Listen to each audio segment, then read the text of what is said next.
The last comment that has been made by a few scholars in regards to this ayah is the definition of real love and concern and finding real happiness with the family.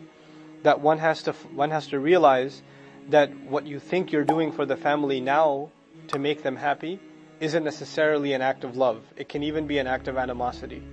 So Allah Azza wa Jalla says, "Inna min azwajikum wa auladikum aduwwan lakum fahdharuhum."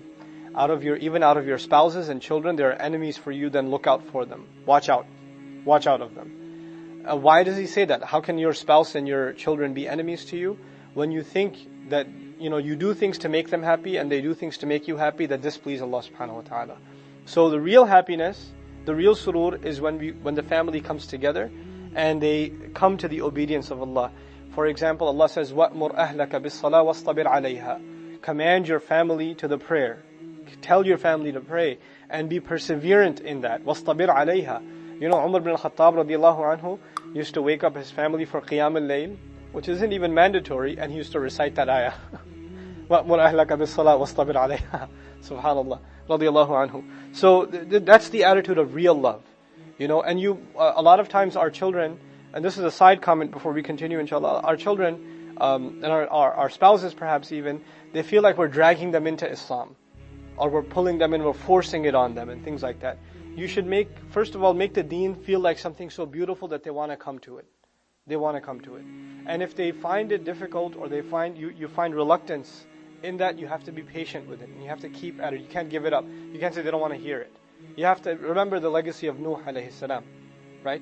It's easy for me to get up here and talk to you and I don't know your family and you don't know mine, etc. But imagine a man has to talk to his own family. The people who have no holds barred, they can say whatever they want. It's family. You get away with anything. And your family can hurt your feelings the best. Right? But to have sabr with them, for the purpose of them, eventually you and them finding eternal joy in the end. That's the real purpose. So don't be lazy in making da'wah to your family. That's really important. A lot of times we get lazy in making da'wah to our family because it's hard. You'll become the object of ridicule every time you get together with the rest of the family, or they get annoyed with you easily, right? So it's very, very difficult. But you have to stay on it because this is one of the goals, one of the great joys of paradise, that we are together with our families. May Allah grant all of us that.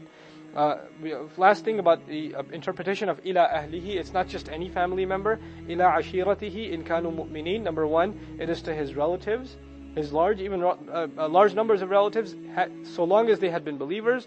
Wa ila fariqil mu'minin, and of course to the group of the believers. Meaning the believers are like family. When we say la ilaha illallah, that in itself makes us family. It's a kind of family that's even stronger than blood in many ways.